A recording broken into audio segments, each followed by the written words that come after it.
Now that's interesting with Msumba. Hi, and welcome to Now That's Interesting. I'm your host, Msumba, and in this series, I will be interviewing awesome people in my unique Jen style. Without further ado, let's introduce my first guest, Dr. Ali Mattu. Hi, Jen. Good to be here. Hi, thank you so much for being here. We're happy to have you and your expertise in this video. Yeah, I'm honored to be here. Thanks for having me. Thank you. And Dr. Ali Mattu is a clinical psychologist who worked as an assistant professor at Columbia University. He has also worked with Netflix, BuzzFeed, and HBO.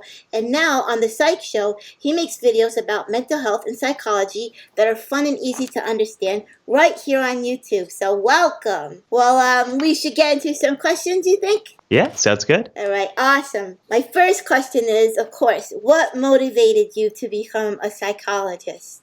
There was no grand plan or anything like that.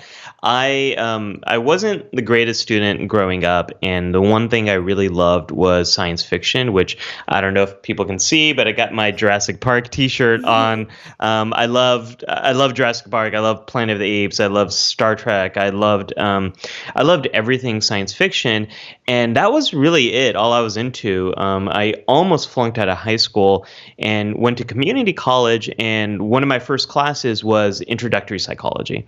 And the reason it was one of my first classes is because I waited till the last minute to register for classes, and it was one of the only last ones that was still open. So I took that, and I was hooked. And what hooked me in is all those questions that science fiction asks, like, why do we do this to each other? Like in Planet of the Apes, it's all about inhumanity. Yeah. Like, why do we do that? Or Star Trek is about how can we better ourselves. Jurassic Park is about morality and ethics and all of these different things. Here was a science that explored all of those questions. And so I was hooked, and the more and more classes I took, the more I realized I wanted to use this science to help other people, because it was helping me so much to learn how to learn and how to better interact with each other, and it was changing my life, and I wanted to take all that good stuff I was learning and share it with other people. Well, that's awesome. I wasn't expecting. I was expecting it to be like your plan for your whole life. I don't know. I don't think that. So that's interesting. People think that. Yeah, I mean, I wanted to be a pilot when I was a kid. And then I wanted to be an astronaut, and someone told me, like, oh, you can't do that because you have bad eyesight. And I don't know if that's true or not, but I kind of totally disregarded that as a career path. So, yeah, there was no grand plan. And that's funny because that was my next question. What did you want to be when you were a kid? So you wanted to be a pilot or an astronaut? Yeah. I wanted to, I just thought that was so cool. And again, as a science fiction kid, I thought that would be fun. What is one thing we'd be surprised to know about you? The thing that people are most surprised by, because a lot of times when people meet me, they've seen me on YouTube or on something else, on some other media thing, and then they meet me in real life. And they're often surprised to find that I'm really tall. So I'm like 6'3". Whoa. So yeah, you see, no one really expects that. No. So I think that's the number one thing people usually say. But there's so much other stuff. I think, like, in terms of my interests, I think people are often surprised to learn that I really love musicals, and I really love Broadway musicals. Really? It's one of my favorite things. Do you like Newsies? Because I just watched that and I was blown away. I love Newsies. I love old new stuff. I don't know as much old Broadway stuff as I do like newer stuff from the last 30 years. My wife got me really into Broadway, and I just it's always makes me happy. Yeah, it is. It's a happy time to watch a musical. Mm-hmm. It's a good escape. I think you kind of answered this, but what kind of student were you in school? Not even just your academics. Like, were you like on a track team, or were you with the nerds, or like? I was so I grew up. I was class of 2001, so I graduated high school in 2001. So I really grew up in the late 80s and 90s. And during that time, everything that I was into was not cool, like labeled not cool. Yeah. Like I was super into Star Trek. I was really into comic books. Yeah. I was really into like all the geeky TV stuff. And but back then, like superhero movies weren't really a thing. Yeah, it wasn't cool. It wasn't cool, and there weren't many of them. Like Yeah. besides Batman. And the old Superman movies, there wasn't much. So, there's times where I was bullied for loving the things that I love. So I kind of hid them away. Yeah. So a few of my friends were also into this kind of stuff, but we didn't really express it outwardsly that much. So what kind of student was I? I was quiet. You wouldn't have noticed me except for the fact that I was very tall, which really annoyed me because like I couldn't really sneak in or out of a class. I couldn't really be like hidden. I couldn't be the wallflower because I always stuck out. And I tried not to. And it's not that I wasn't a good student. I just wasn't a motivated student. There was very few classes that really excited me. I think high school photography, I was super into that. I was super into American history, and I had one science class that I really liked. But besides that, there wasn't much there. So you probably wouldn't have noticed me if I wasn't like noticeable by my height. Right. But otherwise, I kind of was a quiet kid who just didn't want people to notice me. Yeah, I get that. I did do wrestling, though. You asked about sports. You did wrestling? Yeah. So like I was into speech and debate, and I was into mock trial, and I was into all of those kind of things. Yeah. And then my last couple of years of high school, I really wanted to try a sport, and I wanted to, and I was never good at sports where you have to throw balls, like basketball and stuff like that. So my cousins they were wrestlers, and they said, "Why don't you do wrestling? It's like, once you learn the techniques, you can be good at it." Yeah. And so I did that, and I was like, okay. Yeah. I wasn't that great. I wasn't that bad, but I Yeah. was okay. Well, that's interesting. I wouldn't have thought that you did that. That's cool to know. Most people would not. I would have done that. That's why I love doing this series, because I love finding out things about people you wouldn't expect. That's a great one. This is a question that is really on my mind because I have opinions on it. But Sure. Do you think people misuse diagnosis these days? For example, they say they have OCD or are OCD just because they like things neat.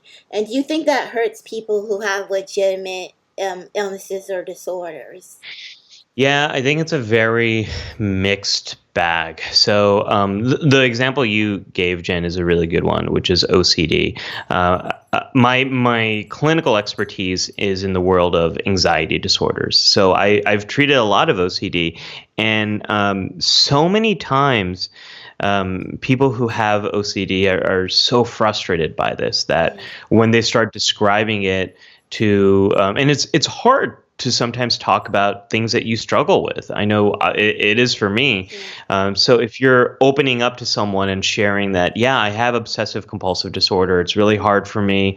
It takes up so much time out of my day. It makes it hard for me to focus. Like all of those things that people with OCD experience. If you share that with someone else and then they're like, oh, I get it. I'm very OCD too. Like I need my pencils to be like, I got to have all my pencils ready when I do my work. It's like, no, that's not it. So I think for some people it can be the word I use is very invalidating. Like it can really invalidate the experience that someone has actually had and the challenges and the difficulties of actually having OCD. At the same time, sometimes these words being used in a more common way, I think it can start a conversation with other people. And the other thing is all of these things that we experience, they're all on a spectrum from very common to very rare. So to some degree, we all have gone through times where we might have experienced things that have features of OCD. Like maybe if you apply for something and then you're waiting and you have a hard time to stop thinking about it and you keep checking your email, like, Yeah. have I found out? Like that's an aspect of OCD. It's not quite OCD. So I think it's mixed. I wish people did have a better understanding of some of these things, but I'll tell you, in my career, I have seen just in the past 10, 15 years such progress in how people understand these things. So I think we're on a good path. We're not quite where I wish we would be, but I think we're getting there. Yeah, I agree. I had severe OCD growing up, Mm. and I didn't know it because no one ever talked about it, and I suffered for years. When I was finally diagnosed, I was relieved, but I was still like didn't want to talk about it to people, and it consumes you. And so when people say it lightly and like, "Oh yeah, I know," I like it's just it can be hurtful. But at the same time, you're right. It's nice that it's something you can talk about now, and people not kind of like, wait, what are you talking about? Yeah, yeah, Terrible. it's it's getting in a better direction, and I think as we get better representations in media, Yeah. that helps, and I include us in that category, not just because we both were on a certain TV show. Yeah. There's that, but also YouTube. I think YouTube has been wonderful for people to be able to share their own stories Yeah. without any kind of filter.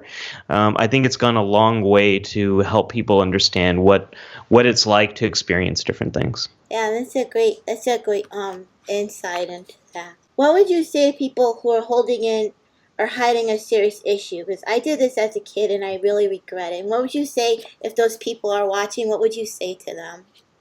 Well, I did too. So when I was in kindergarten, I had selective mutism, which means it sounds like an X-Men superpower, but it's not. It's really not. It's what it meant is in certain situations I was mute. I didn't talk.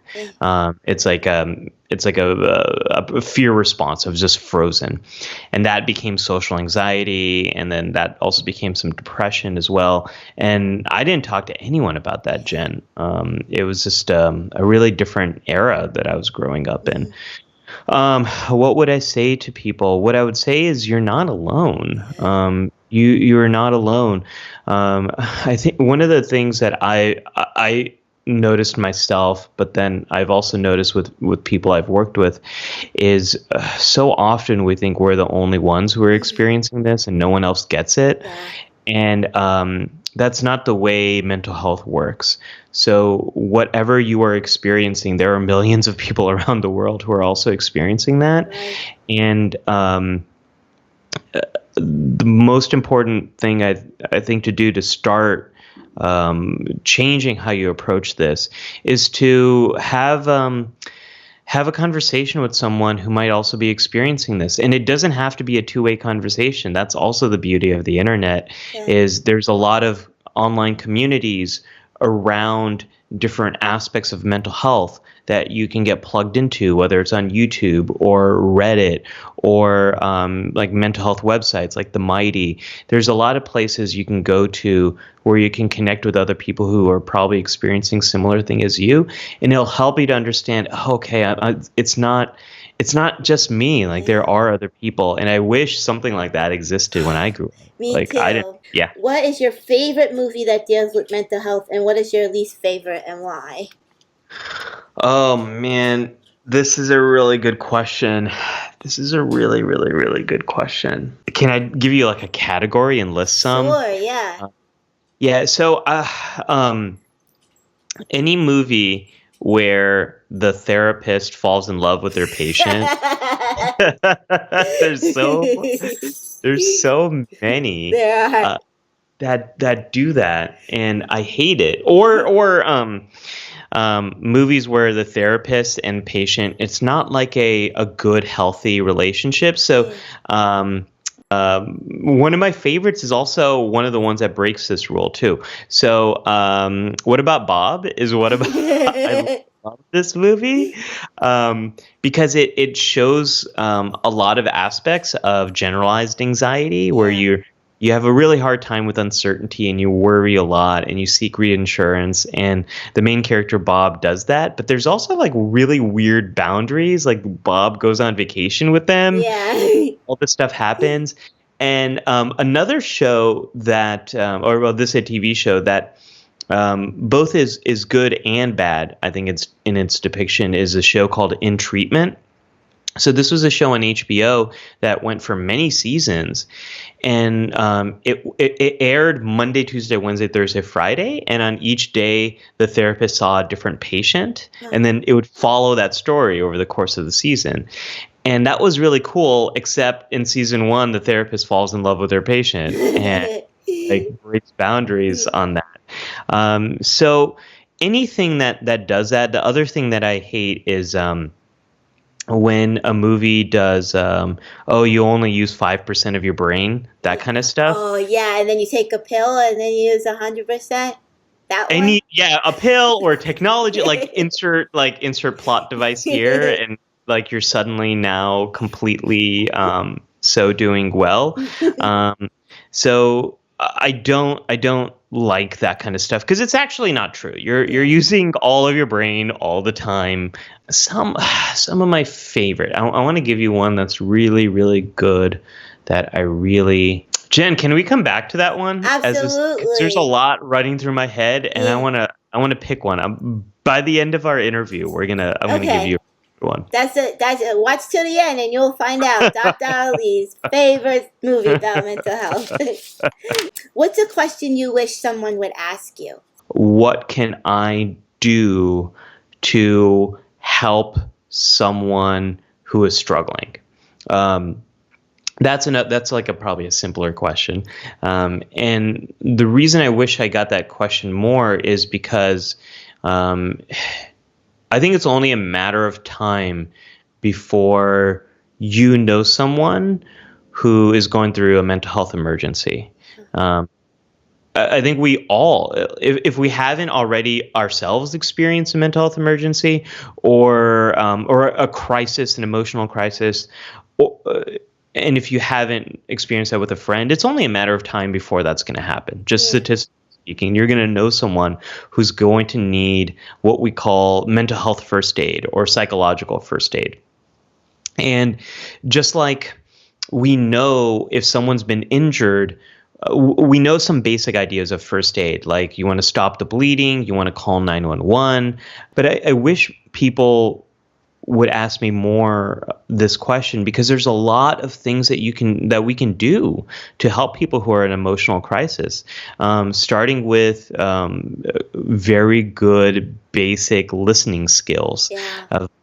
Really trying to listen 100%, not judge, not try to solve the person's problem, but just do a lot of reflective listening. So someone says something to you, and then you're just kind of repeating it back to make sure you understand them correctly, helping people to get connected to other sources of support. So just like how we call 911, being able to call a crisis hotline or text the crisis text line, those kind of things, get them connected to someone in their immediate network who might be able to support them more. There's just a lot of, or giving someone information. A lot of times when we're in a crisis, we can't really think clearly. So just someone who can reliably give us information is super helpful.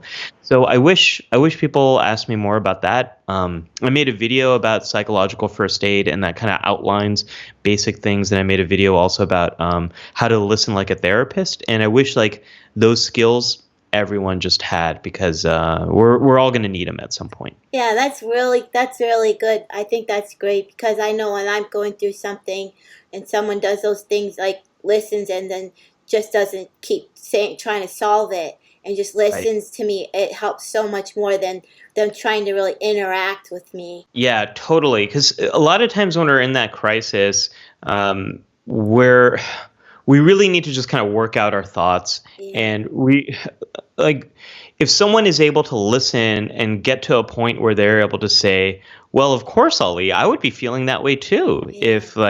if that happened to me. Like I always share this example. One of my first days, I was working at Bellevue Hospital in New York City.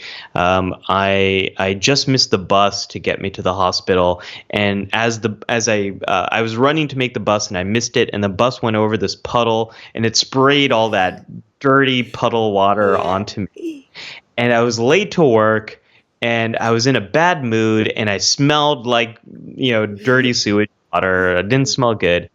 And one of my coworkers was asked me, Ali, are you okay? And I explained the whole situation. And she didn't say, oh, go home and change, or maybe you should put water in yourself. She didn't say anything like that. She said, oh my gosh, I would be so upset if that happened to me. And like it was like a weight was lifted off my shoulders, Jen. I felt so much better because I didn't feel so strange. I Yeah. didn't feel like there was something wrong with me. I felt very human. Like this is a total normal reaction. And that's a really great answer. Thank you for that. Mhm. Totally. um, do psychologists ever go to therapy? Oh yeah, yeah, absolutely, absolutely. So there's like a few good things about being in the mental health field. One of the things that's really great is I have a lot of friends who are also therapists, counselors, psychologists, psychiatrists. So if I ever need like a quick source of support, I Yeah. have I have a lot of colleagues I can easily go to. But in terms of like actually being in my own therapy, oh yeah, absolutely. The longest I was in therapy was when I was in grad school, and I felt I wanted to go for my own reasons, for improving a lot of different things that I was realizing were blind spots in my life. Like I started to realize that I was very bad at expressing and experiencing anger and those kind of things. So I kind of went in for treatment for that, and I'm a very big believer in you can't sit in the therapist chair unless you've sat in the client or the patient's chair. Like you have to know what that feels like. Yeah. And one of the biggest things I learned is your therapist's voice sort of gets in your head. Like they're an important person in Yeah. your life, and you start to think like, oh yeah, my therapist told me that, or you start to think like, what would they say if I do this thing? Like I never realized that before I was in therapy myself, and it completely changed my approach. So yeah, we totally go into treatment. I was wondering. I thought maybe therapists just therapy themselves or something. I didn't. No, we're subjective to the same biases that everyone else is. What is something you would like to accomplish in the next few years? Got any Well, books coming out or? yeah. There's so much stuff that is on my to-do list. I've been working for a long time on a memoir that is it's my story of having anxiety, of learning how to overcome aspects of it myself, of social anxiety in particular, and then becoming an anxiety therapist. So it's part memoir, what it's like to have it, what it's like to treat it, but it's also part self-help. So I've always wanted to be able to recommend a book that is really fun and easy to read. Like I've always wanted to make an anti-textbook, something like a textbook's really long. I want something that's short. A textbook's really dense. I want something that's like a fun story to read. A textbook is very exhaustive. I want something that's much more focused. So that's something that I've been working on for like 3 years. And it's just been, Jed, I started to make progress on it, and then the coronavirus happened and everything kind of got turned upside down. So that's something I've been working on. And the other thing that people will see much sooner is, since I moved to California, I've been working with a mental health startup. So we're in the process of creating an app that is going to be a free resource for people. Oh, good. And we're always going to keep the core part of it free, and we're working on that. Hopefully, that's something that people will see this fall. So I'm super excited about sharing that with the world. Thank you, Dr. Ali, for answering. I owe you a movie. I owe you a movie. You do. I owe you a movie. You know what I'm gonna do? I'm gonna look at my list of movies I've reviewed. Okay. And another one I don't like is One Flew Over the Cuckoo's Nest. I was gonna ask you about that. I don't. I just saw that on my list here. I don't like that because I think that's the bias that a lot of people have about what mental health care looks like, especially like inside of hospital, what like an inpatient hospitalization stay looks like. It's funny because it's so old, but it still comes to people's mind. Like people still think that's how things go. Totally. Can I give you a book that I like? You A can book give that me was. a book. I'm going to give you a book. So it's sitting on my desk right over there. It's underneath my monitor. And it got turned into a movie, but I haven't seen the movie yet. Okay. It's called I Kill Giants. It is a graphic novel. And it's probably one of my favorite mental health stories. And the reason for that is it's about a young girl who has gone through some difficulties. I can't say what because that'll spoil the story, and I don't want to do that. But what's really cool is as that girl is getting better, what you see about her thoughts changes. Like it's done in a really cool visual way as she starts to experience more and not like push it away. Yeah. You see more words, but before that they're all kind of like blurred out. You can't quite understand. Oh, wow. And what I think is really cool about I Kill Giants is it shows a really great relationship between this young girl and her therapist at her school. And I love that. That therapist is validating. She meets her where she is. She really tries to listen and understand and not dismiss her. I really love that. And it got turned into a movie that I haven't seen yet. Is it out? Is it out already? Oh yeah.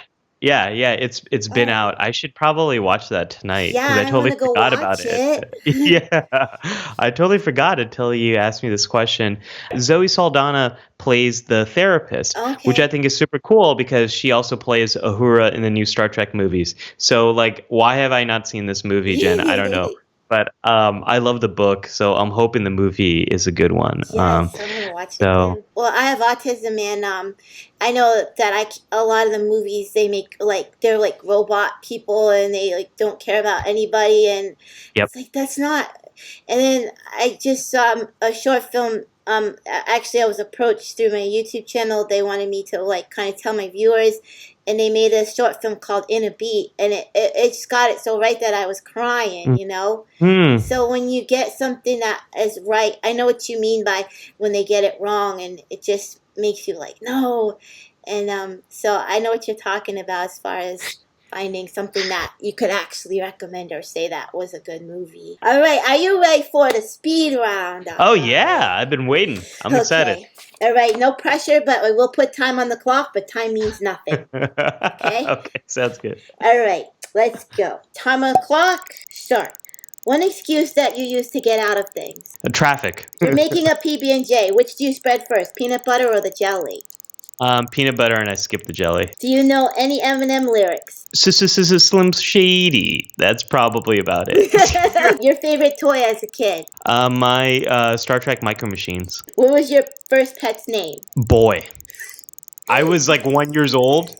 Your favorite emoji? The Vulcan sign. I use really it all. are a Star Trek nerd. Yeah, I know. Say this backwards. The dog ran fast. Dog ran the dog? Almost. Fast ran dog the. One nervous habit that you have. I get really quiet. I get really, really quiet. You just won $1 million. What song plays in your mind? The first thing that popped in my head was "We Are the Champions" by Friends. Awesome one. One thing you got in trouble for as a kid. Oh man, Jen, I threw a stink bomb in the hallway, and then I got in trouble for that a few hours later. Wow. Conviction. Wow. If you could make up your own nickname, what would it be? The Psycholizer. Yes, I like it. The Okay, Psychologist. well, let's go with that. You dropped the last of your favorite snack on the kitchen floor. Eat it or trash it. I'm gonna eat it because it's probably a Sour Patch Kid, which I love. Name one pet peeve you have. People talking in a movie theater. The Wi-Fi goes out. What do you do for fun? I have so many books that I want to read and catch up on. And my last question is, sing the next line. Hakuna Matata. What a wonderful phrase. Hakuna Matata. Ain't no passing craze. It means no worries for the rest of your days. Sing it, kid. It's our problem-free philosophy. Hakuna Matata. Thank you so much for being on my show. This was really, really interesting and learning a lot. And it's going to be helpful to people who watch it. So I really appreciate Dr. Ali. Oh, well, thank you. Thanks for having me. Thanks for taking the time. And thanks for doing what you do to promote mental health on your channel. No problem. Everywhere is Dr. Ali Mattu, and his channel is The Psych Show. See you next time. Bye, everyone.